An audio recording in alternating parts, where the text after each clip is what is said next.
नमस्कार दोस्तों।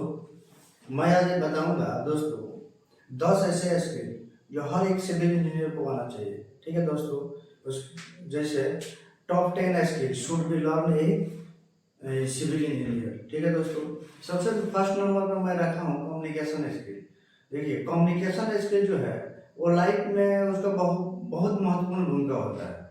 जैसे मान लीजिए बात करने का तरीका, बात करने का ढंग। जैसे कम्युनिकेशन स्किल जो होता है, ये मान लीजिए किसी से एक ही बात को कोई, मान लीजिए कोई पर्सन बात कर रहा है उससे, वो बात उसका बात करने का तरीका कुछ अलग होगा, हो सकता है उसी बात सेम ही रहेगा, लेकिन दूसरा कोई बात करेगा उसका बात करने का कुछ अलग तरीका हो सकता है। इससे होता क्या है, जैसे मान लीजिए कोई ऐसा आदमी जो उससे बात किया, लेकिन उसके बाद से क्या है, वो अगला जो आदमी है वो उसके बात से सर्टिफाइड नहीं है, उसे उसको उसके बात में कोई इंटरेस्ट नहीं है, वो उसके बाद से कोई दूसरा काम है हमारा ड्राइंग रीडिंग।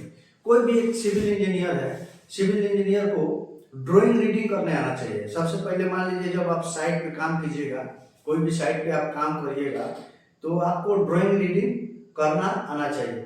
क्योंकि आप ड्राइंग रीडिंग ही, जब ड्राइंग देखने ही नहीं आएगा तो आप क्या कर सकते हैं, तो आप तो कुछ करा ही नहीं पाइएगा। तो सबसे पहला चीज है कि ड्राइंग देखने आपको आना चाहिए।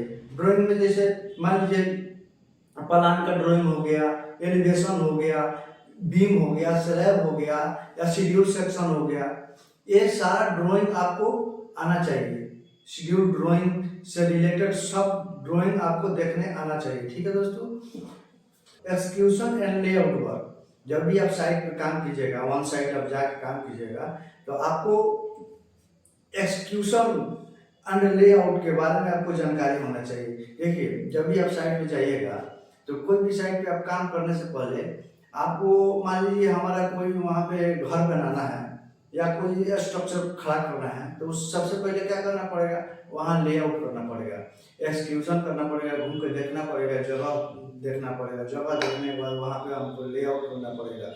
लेआउट करना पड़ेगा हमारा कहाँ कलम आ रहा है, कहाँ हमारा स्ट्रक्चर बैठ रहा है, ये सारा आपको देखना है। देख के उसके बाद लेआउट करना है, उसके बाद एग्जीक्यूशन करना है। ठीक है दोस्तों, ये वन साइड होता है। देखिए, जब भी साइड पर लेआउट चाहे कोई भी वर्क हो, तो गलती से कभी डरना नहीं चाहिए। देखिए, आप अगर गलती करते हैं तो गलती से ही सीखिएगा। अगर आप सोच रहे हैं कि गलती हो जाएगा तो हम, हमारा जो सीनियर है ये, वो हमको डांटेगा, बोलेगा, मान सकते हैं डांटेगा, बोलेगा, लेकिन देखिए गलती से आप डरिएगा तो सीखिएगा नहीं। गलती तो होता रहेगा, जो काम करता है वही उसी से गलती होता है। तो ईमानदारी से काम जो करेगा उससे गलती होगा। गलती से डरिएगा तो काम नहीं सीखिएगा। गलती होगा, ठीक है, लेकिन आपको डरना नहीं है। ठीक है दोस्तों, उसके बाद होता है तीसरा, चौथा हमारा एस्टिमेशन एंड कॉस्टिंग। कोई भी साइट पे आप काम करिएगा, कोई भी स्ट्रक्चर आपको खड़ा करना है, मान लीजिए बिल्डिंग ही बनाना है, घर बनाना है, तो आपको ये पता होना चाहिए कि एस्टिमेशन एंड कॉस्टिंग के बारे में।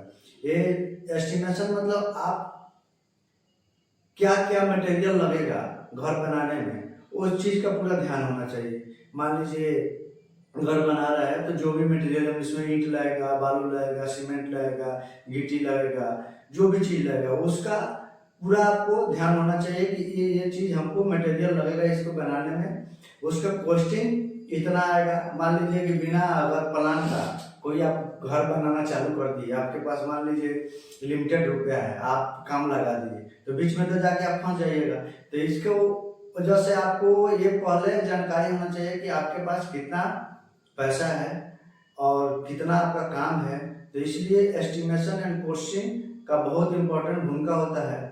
तो आपको इसका ध्यान रखना चाहिए कि आपका कॉस्टिंग कितना, कॉस्टिंग मान लीजिए आपके पास कितना कॉस्ट आ रहा है, जो भी मटेरियल लेंगे घर बनवाने के लिए उसमें कितना कॉस्ट आ रहा है, इसका पूरा ध्यान होना चाहिए। ठीक है दोस्तों, ठीक है। उसके बाद पांचवा दोस्तों मैं बताऊंगा बिलिंग। देखिए, सब काम करने के बाद बिल तो मान लीजिए लेना है ना। मान लो जो भी हमारा काम हो रहा है, वर्क हो रहा है तो उसका तो बिल लेना है। मान लीजिए हमारा एस आउट हो गया, घर बन गया, घर खड़ा हो गया, उसके बाद तो बिल तो लेना है। तो उसके लिए बिलिंग का आपको नॉलेज होना चाहिए कि आपका जितना भी काम हुआ उसमें कितना लागत आया, ये आपको नॉलेज होना चाहिए, थोड़ा बहुत नॉलेज होना ही चाहिए। ठीक है दोस्तों। उसके बाद हो गया बीबीएस, बार बिल्डिंग शेड्यूल। बार बिल्डिंग शेड्यूल में हो गया जैसे स्टील डिटेल्स हो गया। स्टील डिटेल्स जैसे मान लीजिए आप कोई कॉलम या बीम खड़ा करना है तो उसमें कितना स्टील लगेगा, तो ये आपको इसका जानकारी होना चाहिए। नहीं तो मान लीजिए आप अगर लेबर के भरोसे छोड़ दिए या मिस्त्री के भरोसे छोड़ दिए जिसको नॉलेज नहीं है, तो वो क्या करेगा, आपका जो छड़िया है, आपका जो स्टील है, उसको उसको पता नहीं है कि कटिंग लेंथ क्या होगा, वो अपने हिसाब से काटेगा। वो छोटा बड़ा भी हो सकता है। उसमें मान लीजिए 12 मीटर का फुल लेंथ होता है, तो मान लीजिए कॉलम खड़ा करना है तो मान लीजिए 7 मीटर बाई 5 मीटर काटते हैं। मान लीजिए वो 4 का सब काट देगा तो क्या होगा, 4 3 बाई 3 काट देगा। और उसमें अल्टरनेट भी देना होता है, तो अल्टरनेट भी नहीं होगा, ये एक सेम बराबर हो गया, एक बराबर हो गया। तो इसका ध्यान होना चाहिए। कटिंग लेंथ बीबीएस के बारे में नॉलेज होना चाहिए। अगर बीबीएस आपको जानकारी नहीं है तो आपका जो पैसा है वो वेस्ट कर देगा एक लेबर, एक मिस्त्री। तो बीबीएस का नॉलेज होना चाहिए। उसमें आपका छड़िया भी वेस्टेज नहीं होता है। बीबीएस का मतलब ही होता है कि आप बीबीएस दीजिएगा तो आपका उस हिसाब से बीबीएस होता है कि आपका उसमें वेस्टेज नहीं जाएगा। नहीं तो मिस्त्री काटेगा, ऐसा काटेगा, लास्ट में जाकर 200 बच जाएगा और 500 बच जाएगा। 500 कोई काम में नहीं हो गया, वेस्टेज हो गया। तो उसको बचाने के लिए ही हम बीबीएस का यूज करते हैं। कटिंग लेंथ जो काटते हैं उसके हिसाब से करते हैं, हमारा ड्राइंग क्या कह रहा है उसके हिसाब से करते हैं। ठीक है दोस्तों। ठीक है। उसके बाद दोस्तों आता है छठा, ऑटोकैड। देखिए जो एक सिविल इंजीनियर को ये सब नॉलेज होना ही चाहिए। ये एक बेसिक नॉलेज है। ये अगर होता है तो ये सिविल इंजीनियर साइट में आसानी से काम कर सकता है और उसको कोई प्रॉब्लम नहीं होगा। देखिए ऑटोकैड क्या, ऑटोकैड 2D 3D ड्राइंग ये आपको आना चाहिए। 2D 3D अगर नहीं आता है, पहले तो क्या होता था, पहले तो ऑटोकैड हार्ड कॉपी होता था। हार्ड कॉपी में सारा कुछ आता था। ठीक है। और हार्ड कॉपी से ही काम चलता था। आजकल तो डिजिटल जमाना हो गया, ऑटोकैड आ गया, तो ऑटोकैड आपको आना चाहिए। ऑटोकैड अगर आपको आता है तो मान लीजिए आपको कोई 2D ड्राइंग दे दिया, ड्राइंग के बाद आपको काम कराना है। 2D में आपको वन साइड होके वो आपको कॉपी से एक जमीन पे उतारना है उसको, तो आपको उसको कैसे उतारना है ये आपको पता होना चाहिए।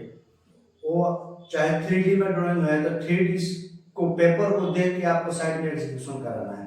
ठीक है। तो ये कैसे कराना है ये आपको पता होना चाहिए।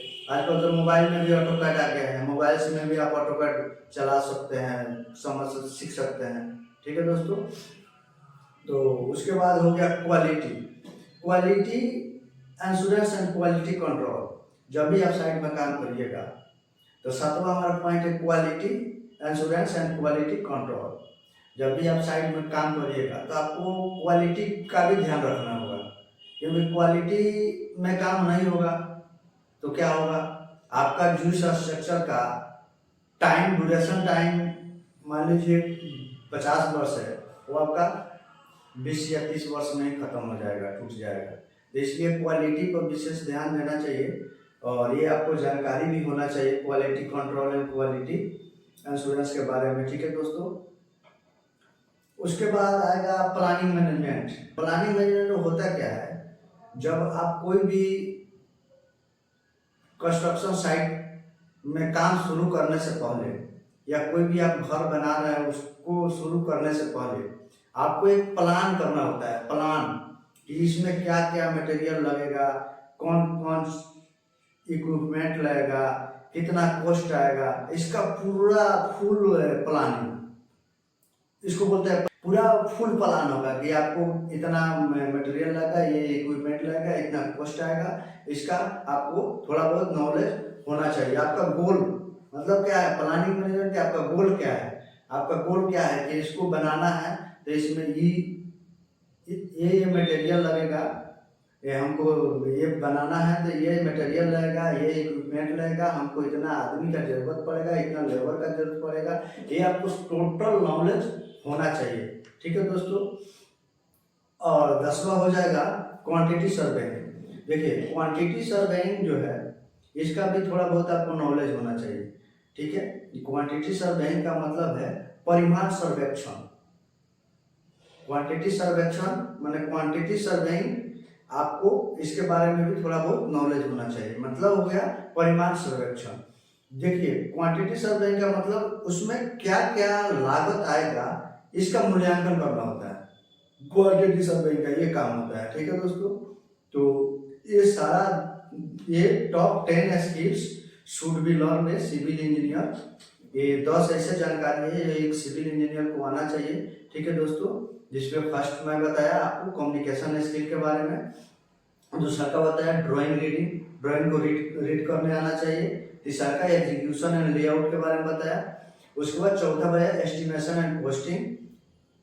पांचवा बताया बिलिंग के बारे में। छठा बताया बीबीएस बारबेंडिंग शेड्यूल। और सातवां बताया ऑटो कैड के बारे में। ठीक है। और आठवां quality assurance and quality control. और 9वां प्लानिंग मैनेजमेंट। और 10वां क्वांटिटी सर्वेइंग। ठीक है दोस्तों। तो इसके बारे में नॉलेज आपको होना चाहिए। तो मेरा वीडियो आपको पसंद आया होगा तो मेरे वीडियो को लाइक करें, कमेंट करें और सब्सक्राइब करें। नमस्कार दोस्तों।